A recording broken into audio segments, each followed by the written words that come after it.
Hi all PSC turning പോയിൻറ്റിൻ്റെ പുതിയൊരു വീഡിയോയിലേക്ക് എല്ലാവർക്കും സ്വാഗതം. നമ്മൾ ഇന്നത്തെ വീഡിയോയിൽ കറണ്ട് അഫയേഴ്സുമായി ബന്ധപ്പെട്ട ഒരു മോക്ക് ടെസ്റ്റാണ് നോക്കുന്നത്. എല്ലാവരും വീഡിയോ പൂർണ്ണമായി കാണാൻ ശ്രമിക്കുക. വീഡിയോ ഇഷ്ടപ്പെട്ടാൽ ലൈക്ക് ചെയ്യാൻ മറക്കരുത്. ഇതുപോലെയുള്ള കൂടുതൽ വീഡിയോകൾക്കായി ഞങ്ങളുടെ ചാനൽ സബ്സ്ക്രൈബ് ചെയ്യണേ. വീഡിയോയിലേക്ക് കടക്കാം. ആദ്യത്തെ ചോദ്യം നോക്കാം. ഇന്ത്യയിലെ ആദ്യ ഭരണഘടനാ പാർക്ക് സ്ഥാപിതമായത് എവിടെയാണ്? ഉത്തരം ഓപ്ഷൻ ഡി ആണ്, പുണെ. പുണെയിലാണ് ഇന്ത്യയിലെ ആദ്യ ഭരണഘടനാ പാർക്ക് സ്ഥാപിതമായത്. അപ്പോൾ ഇന്ത്യയിലെ ആദ്യ ഭരണഘടനാ പാർക്ക് സ്ഥാപിതമായത് പുണെയിലാണ്. അടുത്ത ചോദ്യം നോക്കാം.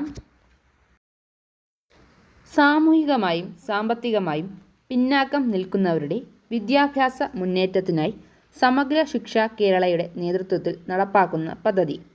ഉത്തരം ഓപ്ഷൻ എ ആണ്, സേവാസ്. സാമൂഹികമായും സാമ്പത്തികമായും പിന്നാക്കം നിൽക്കുന്നവരുടെ വിദ്യാഭ്യാസ മുന്നേറ്റത്തിനായി സമഗ്ര ശിക്ഷ കേരളത്തിൻ്റെ നേതൃത്വത്തിൽ നടപ്പാക്കുന്ന പദ്ധതിയാണ് സേവാസ്. അപ്പോൾ സേവാസ് പദ്ധതി നടപ്പാക്കുന്നത് സമഗ്ര ശിക്ഷ കേരളയുടെ നേതൃത്വത്തിലാണ്.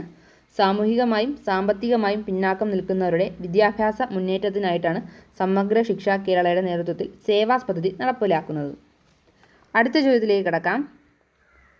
ആദിത്യ L1 വിക്ഷേപണ വാഹനം ഏതാണ്? ഉത്തരം ഓപ്ഷൻ എ ആണ്, PSLV C-57. PSLV C-57 ആണ് ആദിത്യ L1 വിക്ഷേപണ വാഹനം. ആദിത്യ L1ൻ്റെ വിക്ഷേപണ വാഹനം PSLV C-57 ആണ്. അടുത്ത ചോദ്യം നോക്കാം. ഇന്ത്യയുടെ ഇപ്പോഴത്തെ കരസേന മേധാവി. ഉത്തരം ഓപ്ഷൻ സി ആണ്, മനോജ് പാണ്ഡെ. മനോജ് പാണ്ഡെയാണ് ഇന്ത്യയുടെ ഇപ്പോഴത്തെ കരസേനാ മേധാവി. ഇന്ത്യയുടെ ഇപ്പോഴത്തെ കരസേനാ മേധാവി മനോജ് പാണ്ഡെ. അടുത്ത ചോദ്യം. 2024 G20 മുൻഗണനാ വിഷയം ഇവയിൽ ഏതാണ്? ഉത്തരം ഓപ്ഷൻ ഡി ആണ്, തന്നിട്ടുള്ളവയെല്ലാം. അപ്പോൾ 2024 G20 മുൻഗണനാ വിഷയങ്ങളാണ് ആഗോള സംഘടനകളുടെ പരിഷ്കരണം, പുതിയ ഊർജ്ജ സ്രോതസ്സുകളിലേക്കുള്ള മാറ്റം, സാമൂഹിക നീതിയും വിശപ്പിനെതിരെയുള്ള പോരാട്ടം. അപ്പോൾ 2024 G20 മുൻഗണനാ വിഷയങ്ങളാണ് ആഗോള സംഘടനകളുടെ പരിഷ്കരണം, പുതിയ ഊർജ്ജ സ്രോതസ്സുകളിലേക്കുള്ള മാറ്റം, സാമൂഹിക നീതിയും വിശപ്പിനെതിരായ പോരാട്ടവും. അടുത്ത ചോദ്യം നോക്കാം. രാജ്യത്ത് ആദ്യമായി നടക്കുന്ന ഇൻ്റർനാഷണൽ സ്പോർട്സ് സമ്മിറ്റിന് വേദിയായ നഗരം. ഉത്തരം ഓപ്ഷൻ ഡി ആണ്, തിരുവനന്തപുരം. അപ്പോൾ തിരുവനന്തപുരമാണ് രാജ്യത്ത് ആദ്യമായി നടക്കുന്ന ഇൻ്റർനാഷണൽ സ്പോർട്സ് സമ്മിറ്റിന് വേദിയായത്. അപ്പോൾ രാജ്യത്ത് ആദ്യമായി നടക്കുന്ന ഇൻ്റർനാഷണൽ സ്പോർട്സ് സമ്മിറ്റിന് വേദിയായ നഗരം തിരുവനന്തപുരമാണ്. അടുത്ത ചോദ്യം നോക്കാം. സംസ്ഥാനത്തെ രണ്ടാമത്തെ മെട്രോ റെയിൽ ആരംഭിക്കുന്നത് എവിടെയാണ്? ഉത്തരം ഓപ്ഷൻ ബി ആണ്, തിരുവനന്തപുരം. അപ്പോൾ കേരളത്തിൽ തിരുവനന്തപുരത്താണ് രണ്ടാമത്തെ മെട്രോ റെയിൽ ആരംഭിക്കുന്നത്. സംസ്ഥാനത്തെ രണ്ടാമത്തെ മെട്രോ റെയിൽ ആരംഭിക്കുന്നത് തിരുവനന്തപുരത്താണ്. അടുത്ത ചോദ്യം. 2023 കേരള ജ്യോതി പുരസ്കാര ജേതാവ്. ഉത്തരം ഓപ്ഷൻ എ ആണ്, ടി പത്മനാഭൻ. ടി പത്മനാഭനാണ് 2023 കേരള ജ്യോതി പുരസ്കാര ജേതാവ്. 2023 കേരള ജ്യോതി പുരസ്കാര ജേതാവ് ടി പത്മനാഭൻ. അടുത്ത ചോദ്യം. 2024 UN കാലാവസ്ഥാ ഉച്ചകോടിയുടെ COP30 വേദി. ഉത്തരം ഓപ്ഷൻ സി ആണ്, അസർബൈജാൻ. അസർബൈജാനാണ് 2024 UN കാലാവസ്ഥാ ഉച്ചകോടിയുടെ വേദി. അപ്പോൾ 2024 UN കാലാവസ്ഥാ ഉച്ചകോടി, അതായത് COP30 വേദി അസർബൈജാനാണ്. അടുത്ത ചോദ്യം നോക്കാം. മുഴുവൻ അധ്യാപകർക്കും AI പരിശീലനം ലഭിച്ച ആദ്യ സംസ്ഥാനം. ഉത്തരം ഓപ്ഷൻ എ ആണ്, കേരളം. അപ്പോൾ മുഴുവൻ അധ്യാപകർക്കും AI പരിശീലനം ലഭിച്ച ആദ്യ സംസ്ഥാനം കേരളമാണ്. അപ്പോൾ കേരളത്തിലാണ് മുഴുവൻ അധ്യാപകർക്കും AI പരിശീലനം ലഭിച്ചത്. അപ്പോൾ ആദ്യമായിട്ടൊരു സംസ്ഥാനത്ത് മുഴുവൻ അധ്യാപകർക്കും AI പരിശീലനം ലഭിച്ചത് കേരളത്തിലാണ്. അടുത്ത ചോദ്യത്തിലേക്ക് കടക്കാം. ഇന്ത്യയുടെ പുതിയ പാർലമെൻറ്റിൽ അവതരിപ്പിച്ച ആദ്യ ബിൽ. ഉത്തരം ഓപ്ഷൻ ഡി ആണ്, വനിതാ സംവരണ ബിൽ. അപ്പോൾ വനിതാ സംവരണ ബില്ലാണ് ഇന്ത്യയുടെ പുതിയ പാർലമെൻറ്റിൽ അവതരിപ്പിച്ച ആദ്യ ബിൽ. ഇന്ത്യയുടെ പുതിയ പാർലമെൻറ്റിൽ അവതരിപ്പിച്ച ആദ്യ ബിൽ വനിതാ സംവരണ ബില്ലാണ്. അടുത്ത ചോദ്യം. 2024-25 വർഷത്തെ ഇടക്കാല ബജറ്റിൻ്റെ ശരിയായ വീക്ഷണം ഏത്? ഉത്തരം ഓപ്ഷൻ ഡി ആണ്. അപ്പോൾ 2024-25 ഇടക്കാല ബഡ്ജറ്റിൻ്റെ ആധുനിക വീക്ഷണങ്ങൾ ഉൾപ്പെടുന്നതാണ് തന്നിട്ടുള്ള ഓപ്ഷനുകളെല്ലാം.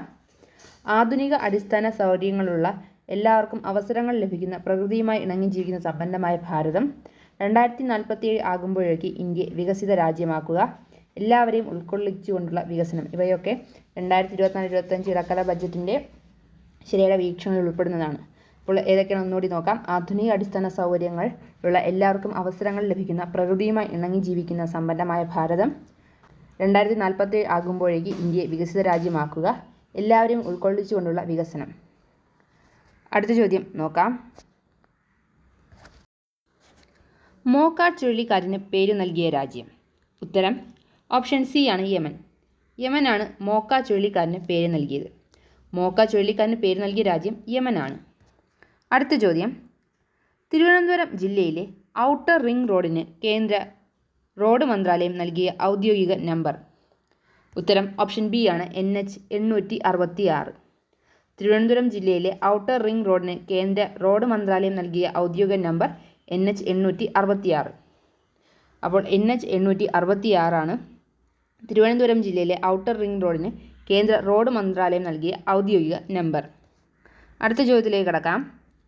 2024 ജനുവരിയിൽ അന്തരിച്ച ഫ്രാൻസ് ബെക്കൻ ബോവർ ഏതു കായിക ഇനവുമായി ബന്ധപ്പെട്ടിരിക്കുന്നു? ഉത്തരം ഓപ്ഷൻ സി ആണ് ഫുട്ബോൾ. 2024 ജനുവരിയിൽ അന്തരിച്ച ഫ്രാൻസ് ബെക്കൻ ബോവർ ഫുട്ബോളുമായി ബന്ധപ്പെട്ടിരിക്കുന്നു.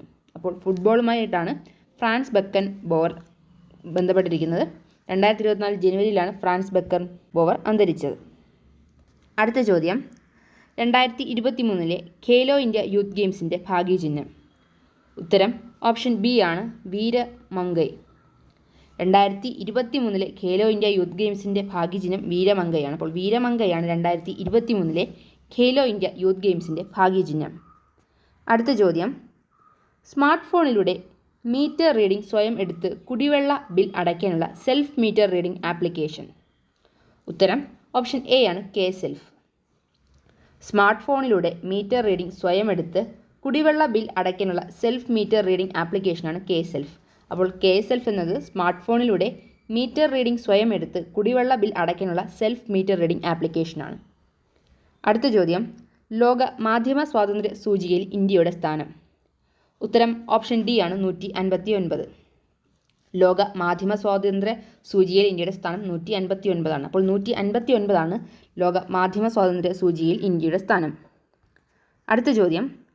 സംസ്ഥാനത്തെ പട്ടികവർഗ വികസന ഓഫീസുകളിൽ 2023 നവംബറിൽ നടത്തിയ വിജിലൻസ് മിന്നൽ പരിശോധന അറിയപ്പെടുന്നത്. ഉത്തരം ഓപ്ഷൻ എ ആണ് ഓപ്പറേഷൻ മാനേജ്. സംസ്ഥാനത്തെ പട്ടികവർഗ വികസന ഓഫീസുകളിൽ 2023 നവംബറിൽ നടത്തിയ വിജിലൻസ് മിന്നൽ പരിശോധനയാണ് ഓപ്പറേഷൻ മാനേജ്. അപ്പോൾ ഓപ്പറേഷൻ മാനേജ് എന്നത് സംസ്ഥാനത്തെ പട്ടികവർഗ വികസന ഓഫീസുകളിൽ 2023 നവംബറിൽ നടത്തിയ വിജിലൻസിൻ്റെ മിന്നൽ പരിശോധനയാണ്. അടുത്ത ചോദ്യം. യുണൈറ്റഡ് നേഷൻസ് എൻവയോൺമെൻറ്റ് പ്രോഗ്രാമിൻ്റെ ജനറേഷൻ റെസ്റ്റോറേഷൻ പദ്ധതിയിലേക്ക് തിരഞ്ഞെടുക്കപ്പെട്ട കേരളത്തിലെ നഗരം. ഉത്തരം ഓപ്ഷൻ എ ആണ് കൊച്ചി. യുണൈറ്റഡ് നേഷൻസ് എൻവയോൺമെൻറ്റ് പ്രോഗ്രാമിൻ്റെ ജനറേഷൻ റെസ്റ്റോറേഷൻ പദ്ധതിയിലേക്ക് തിരഞ്ഞെടുക്കപ്പെട്ട കേരളത്തിലെ നഗരം കൊച്ചിയാണ്. അപ്പോൾ കൊച്ചിയാണ് യുണൈറ്റഡ് നേഷൻസ് എൻവയോൺമെൻറ്റ് പ്രോഗ്രാമിൻ്റെ ജനറേഷൻ റെസ്റ്റോറേഷൻ പദ്ധതിയിലേക്ക് കേരളത്തിൽ നിന്ന് തിരഞ്ഞെടുക്കപ്പെട്ട നഗരം. ഇന്നത്തെ വീഡിയോ ഇവിടെ തീരുകയാണ്. Thank you for watching.